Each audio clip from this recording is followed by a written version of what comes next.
everyone, welcome back to my channel. Today is day 7 of me completing the Arbonne 30 Days to Healthy Living, probably day 8 by the time I actually get around to posting this, but anyway, it's all good.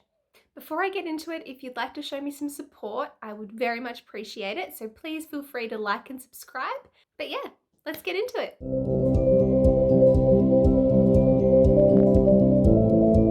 First things first, today I wanted to go through the 3 steps involved in completing the 30 Days to Healthy Living program. I'm calling it a challenge, but anyway, just to give you guys a little bit more background on it before I start reviewing it and sharing my progress and everything with you guys. I just wanted to say quickly, in case anyone decides to bring this up in a comment or contacts me about this one, I know that Arbonne is an MLM, and if you don't know what that is, you can YouTube it. There are thousands and thousands of videos. So I didn't really know much about how the company worked before I started doing this 30 days to healthy living.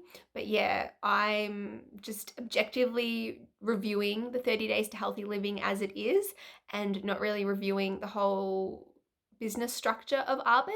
So yeah, definitely just reviewing, the program and how it's going and how I'm feeling and what I like and what I dislike. If I look away from the screen, it's because I'm reading some notes. Let's go. Woo. Step 1. So step 1 is basically just eliminating common allergens. So the ones that are recommended, which I haven't always followed during this challenge, but more on that later, are wheat, gluten, and yeast, dairy, sugars, and any artificial sweeteners, alcohol, coffee, vinegar, and soy. So I've been trying to find out why exactly they've asked us to eliminate coffee. If it's because of the caffeine aspect, I do get it. And I have gone 7 days without caffeinated coffee. I have snuck in a couple of decafs here and there with some almond milk, but I'm totally okay with that. Anyway, I can't find any resources on the Arbonne site that detail specifically why we're not supposed to have coffee. I did read somewhere, this wasn't on an Arbonne site by the way, just putting that out there, that it was due to the acidity of coffee and wanting to keep the body more alkaline. I don't know. I'm happy to give up coffee, but if it is about, I don't know, keeping the body more alkaline, I'm gonna have decaf anyway. Sorry guys. Basically, I'm just trying to go for a balanced diet. If that's foods with an acidic pH, basic pH, whatever, I don't care. My body is good enough at balancing that out. Continuing on, soy. So before I started doing this challenge, I was absolutely obsessed with soy milk. I had it in my coffee, in my smoothies, pretty much everything. Dairy doesn't agree with me, which was probably good that it was one of the things we can't have on this challenge because it made me cut it out anyway when that was something I probably needed to do the whole time. But yeah, soy. I have replaced soy milk with almond milk and I've actually found it pretty good. A couple of days before I started the challenge, I started, replacing my milk in my coffee from soy milk to almond milk here and there, just so I could get used to the taste a little bit because it is a little bit different, but I am really enjoying it. In saying that though, I am letting myself have small amounts of soy. I went out for dinner on Friday night, it's Sunday now, and yeah, I went out for Japanese and I had a small bit of soy sauce with my meal and nothing bad happened. So I'm gonna keep letting myself have small bits here and there. Realistically, if I'm going to continue with this after the 30 days, I'm going to be introducing stuff anyway, so why not continue having it in small amounts now? I don't want to be restrictive. I don't want to cut out stuff that I know I'm going to continue to have and stuff that I know hasn't impacted my health to date. So for example, with dairy, I know that when I eat it, my stomach goes nuts and doesn't agree with me, but a little bit of soy here and there, I know that generally it's fine. So yeah, I'm going to continue with it. Okay, so wheat, gluten, and yeast, I have mostly cut out. I'll go into more of that later in the foods that I'm eating, but I will say that the first few days, just getting used to all of the extra fiber in my diet, my stomach was not happy. So I did have a few slices of bread with some hummus because honestly, that was all my stomach could handle at that point in time. So I have had some gluten here and there. As I said before, similar to soy, I usually have quite a lot of bread and a lot of gluten, and it hasn't had a detrimental impact on my health before. So I don't see it being a big deal having a little bit here and there throughout the 30 days. Step 2, let's go. So step 2 is basically just making sure that we eat every 4 to 6 hours, which is something I was doing anyway. The recommended plan though, I have tweaked slightly. So Arbonne recommends having a shake in the morning, a shake at lunch, and a balanced meal at dinner. What I've done is I've had a protein smoothie in the mornings, and I've kept both lunch and dinner as a meal. I just prefer meals, and I know that coming out of the 30 days, I'm probably going to be having a meal for lunch anyway instead of a smoothie. So, I just want to change my habits really and just reinforce healthier choices, especially after the 30 days. So I figured, why not? So step 3 is making sure that we're eating in the proper portions. I'm going to read this off screen, but I will chuck it up here for you guys. They basically detail how to fill your plate, which includes half a plate of non-starchy veggies such as kale, mustard greens, spinach, broccoli, asparagus, and chard. What I've been doing is just having half a plate of veggies or salad. It doesn't matter what veggies or salad they are. There are some things on the list I read before that I don't think I've eaten before, and I'm probably not going to start now because it's not something that I will probably want to continue after the 30 days. So yeah, half a plate of veggies or salad. Next is a quarter of the plate as lean protein. So the guidelines lean a lot towards organic and grass-fed. So wild fish, organic chicken, grass-fed beef, stuff like that. A lot of that is just either out of my price range or just not accessible, really. In saying that though, I have been having a lot of turkey and a lot of chicken.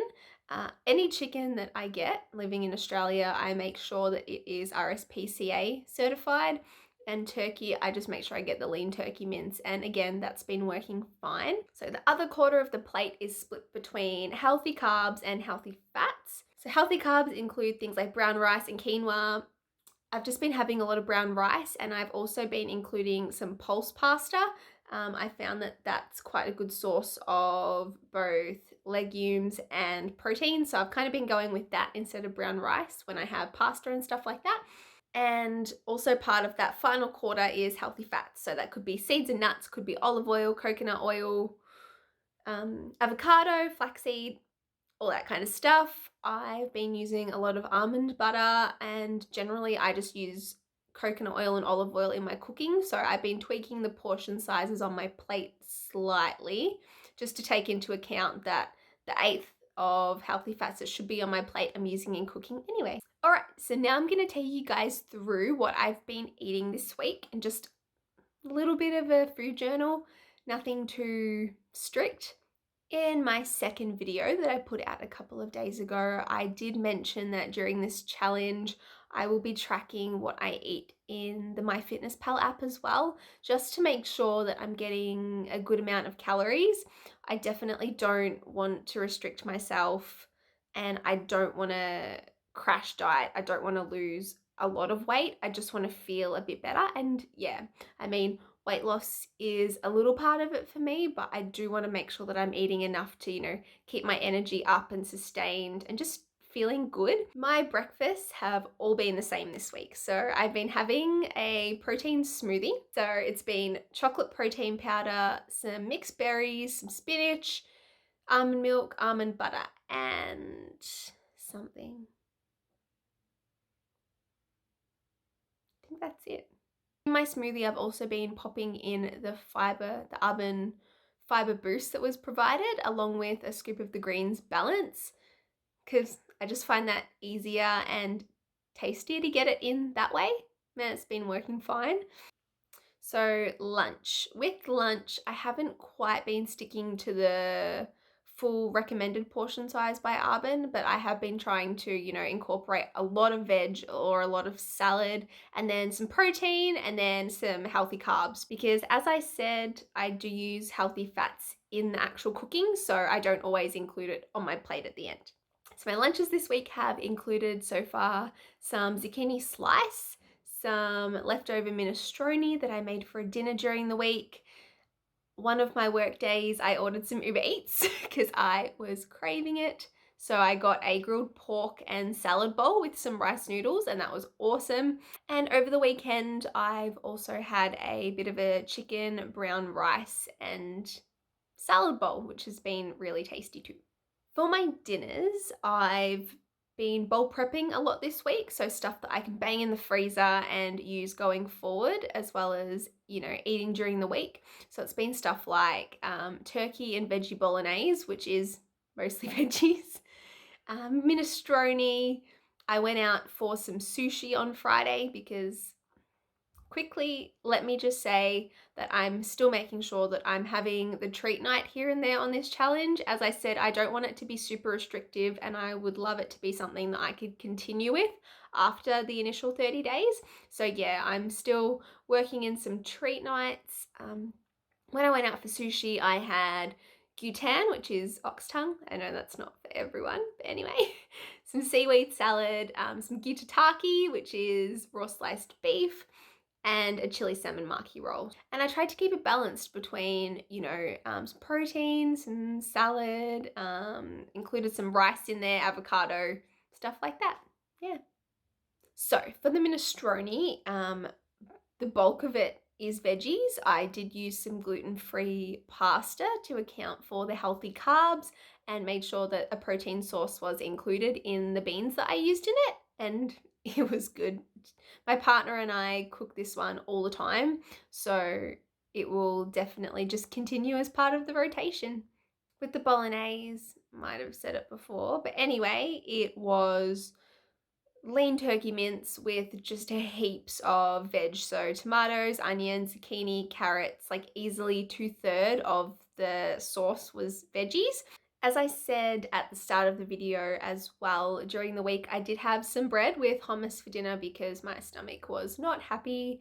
And yeah, I just needed something that would fill me up and that was just pretty easy on my tummy. And as I said before as well, gluten is one of the common allergens that we're meant to cut out of our diets, but I've never had an issue with gluten before, so I thought, my stomach usually handles bread and it's something that I eat anyway when I'm not feeling great because it's just plain, it's simple and it's easy and it makes me feel not any worse. So yeah, just had some hummus and bread and it was good. My snacks this week have mainly just alternated between either carrots and celery sticks with hummus or protein shakes, especially after I do strength training during the week. So that started back up now, which I am super excited about.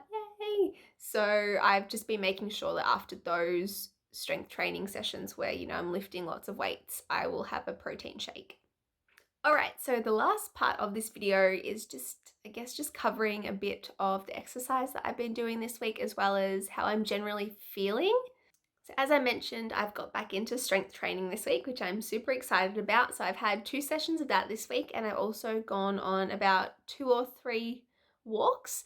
I have meant to start incorporating some yoga again, but work has been a bit crazy, so I haven't really had a chance, but I'm determined to start doing that next week as well. At the start of the challenge, I did take my weight and my measurements. So as of today, which is day 7 into the challenge, I am down about 1.1 kilos, which I'm really happy about.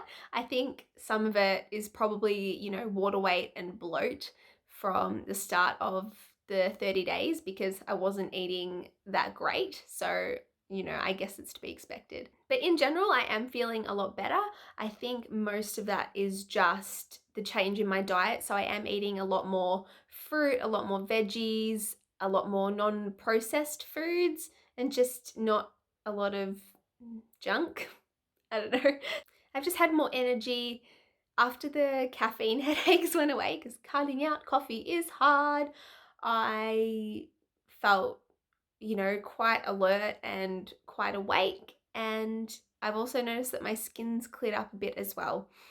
Have to say, I definitely think that me feeling as good as I am now, a week into the challenge, is because of my diet. But I do think the supplements are, so far so good. It'll be really interesting to see after the 30 days when I do run out of a lot of the stuff that I've purchased if I feel as good with just the diet. I'm really keen to see the difference. This is my little week 1 check-in video, so thank you for watching. I will be back next week. If there is anything else you guys would like to see, whether it be recipes, just anything really, please feel free to leave a comment. If you've got any questions, feel free to drop me a line. And yeah, thanks for watching, and I'll see you guys next week.